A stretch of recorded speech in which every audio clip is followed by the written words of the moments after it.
Ayun guys, magandang araw po muli sa inyong lahat. Ayan, ngayong araw po, nandito po ako sa bahay, sa kabilang bahay.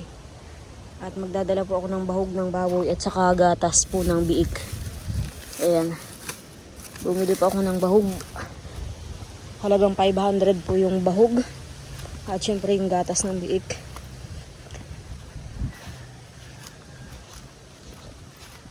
Hahatid ko lang po dito. Kahapon po nagbili rin po ako ng gatas ng biik.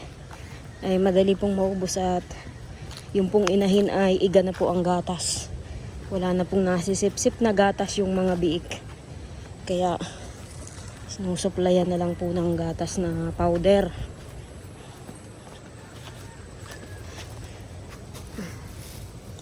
Bigat.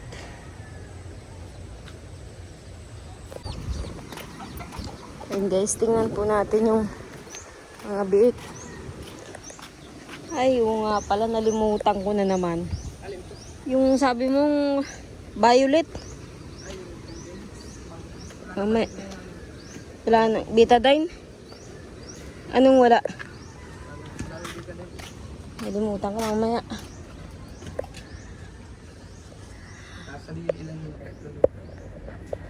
Oh, tulog sila.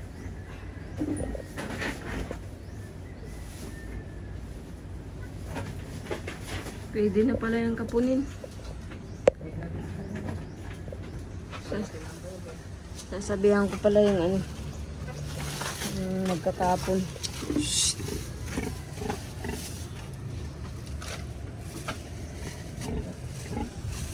Hey!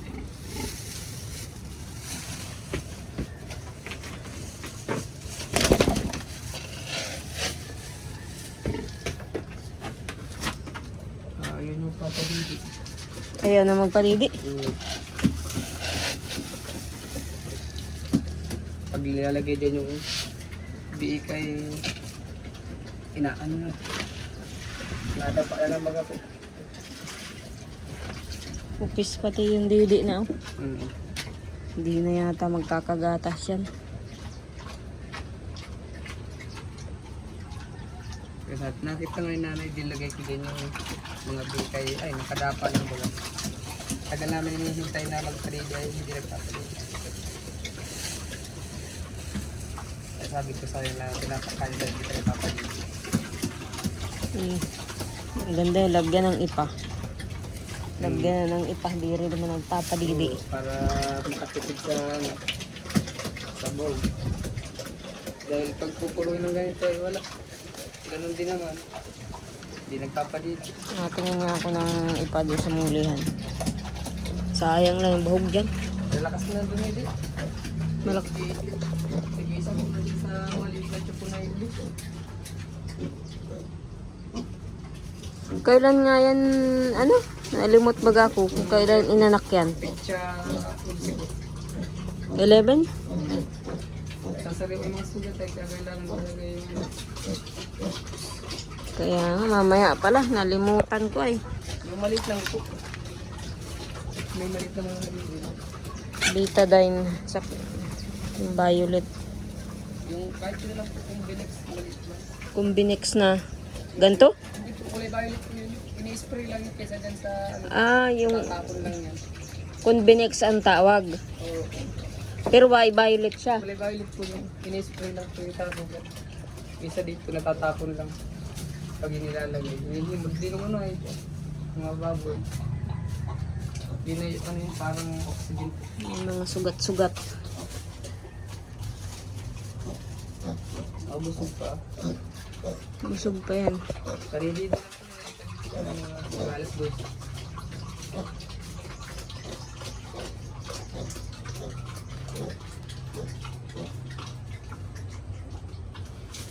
Eh di ilang, may isang linggo na ano. Ayan guys. At ito na po yung sidecar po namin. At nung maghatid nga po ng uling nila papa, ay nabusiklat na po yung bubong. Kumbaga po natanggal na po kasi alam niyo naman po, kalawang-kalawang na po. Kaya wala na po itong bubong na sidecar.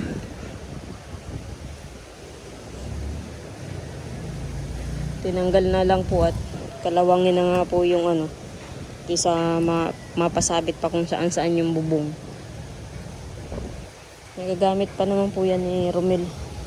Pang service pag mapunta po sa bahay. Wala na nga lang pong bubong. Ayan guys, si Papa po ay nag-uuling. Panibagong uling na naman po. Wala dito si Papa. Oh.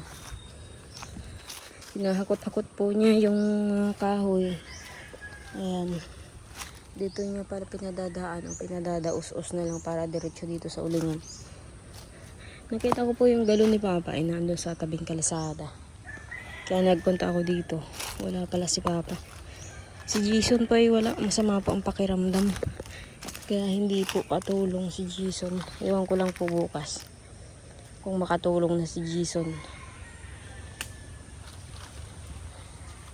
Maigi nga po't may punong mangga o na masisilungan si Papa. Ayan, panibagong putol uli ng mga kahoy. Tapos isasalansan uli ni Papa.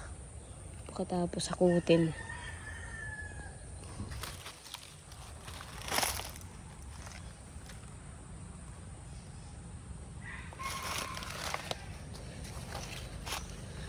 Wala si Papa. Nagatid po ako ng bahog yung kala Romel. Nagdaan na rin ako dito sa ulingan ni Papa. Wala pala. Siguro nandun naghahakot ang kahoy. Ayan guys, at nandito po sila nanay. Bisita po dito sa bahay. At syempre, nagdala po sila Madil ng lugaw. Ay, ano pala? Lugaw nga. Lugaw na ginataan na mayroong mais. Ayan, merienda po tayo. Ayan ni nanay kumain. Nanay, ikaw Jason, kain ka na. Umiiyak si Jason. Binastid po ng kanyang jowa. Iniwanan siya. Iniwanan. Hindi iniwanan. May bago. Bago na. Umiiyak tuloy si Jason. May bago na? Hindi na inson? Ha? Hindi na? Hindi na season? Ano masarap po mo. Ba tayo mga plato? Kaya ka man yan. Ikaw nanay, ayaw mong kumain? Ha? Nagkain ka na? Ay na. Nakasipti na? Nakasipti ka na. Kain na. Galing na sa Itutoy, ayaw. Ayaw ng lugaw. Tutoy, gusto mo? Oo, bilog. Doon sa kusina. Big ka. Ha? Asan? Sa loob? Ayan guys, dumating si Papa. Ang kamerienda din ng lugaw na may mais. Ikaw Jason, kain ka na. Hindi, kana. Dalan mo na si Ate Jill. Ng lugaw. Ginataan na malagkit.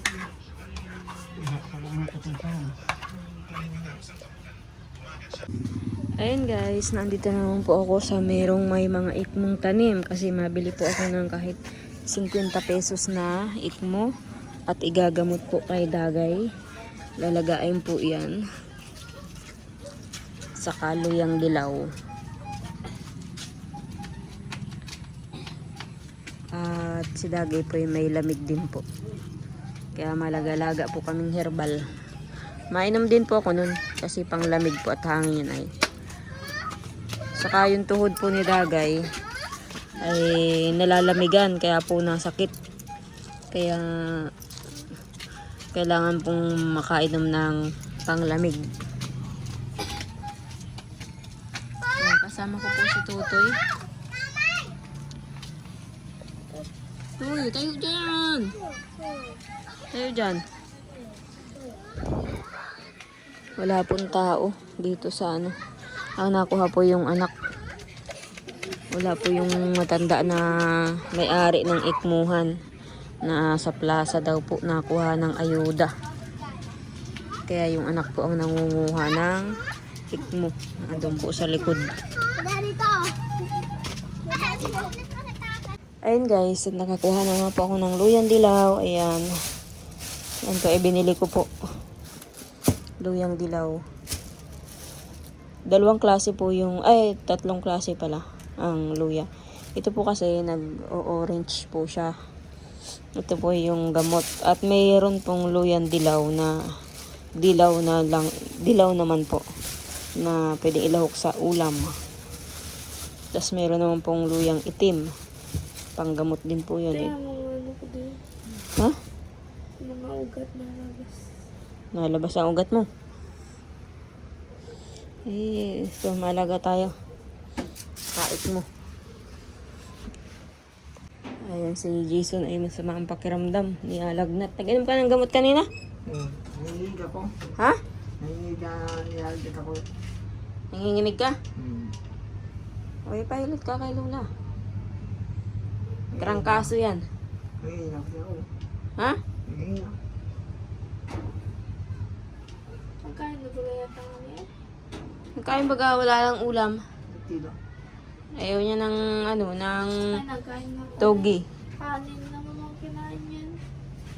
Ay, mamaya, magpahilot ka kay Lola. Sasamahan. Nasaan ba yung kumot mo? Saan? Kuhain mo dagay. Yung kumot niya. Uy, dapat ginagamit mo yung kumot mo. At kung ito'y kinakarikik, Hindi, nalagay sa kahon. Anong kulay? Kulay pink. yun na, at mahalaga akong to ay. Ayun guys, ito po ang ulam po namin kaninang tanghali. Ngayon po ay gabi na. Iinitin ko na lang po itong togi. Ayun guys, yun po ang aming ulam. At syempre, naglaga na nga po ako ng luyang dilaw. Ayan, iinom po si Dagay yun mamaya. Ayan si Dagay. Kami just si Jason po ay nagpapahilot kay Lola. At masama din po ang pakiramdam. Mamaya uminom ng gamot din si Jason. May gamot pa naman dyan yung Bioflu. Nagugutom na kayo. Pwede nang kumain kung kayo nagugutom na. Lagay para makainom ka na rin ng gamot. Tapos iinom ka nung yung nilaga ko. Uminom ka nun bago matulog. At kinuha ko pa yun. Naghanap ako ng luya. Ikmo. Lagay. Nakainom ka na ng ikmo? Ayun guys, ngayon po ay gabi na. Patulog na po kami. Si Dagay naman po ay nakainom na rin ng gamot. Nakakain na po kami. Ayun guys, Jason. Pumunta ka na sa pwesto mo para makapagpahinga na.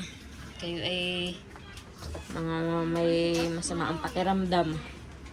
Ikaw, Totoy, tulog na rin. Sabi mo mga kakain na mga tayo. Ha? Sabi ko kakain masyadong magata. Huwag kang kakain ng magata.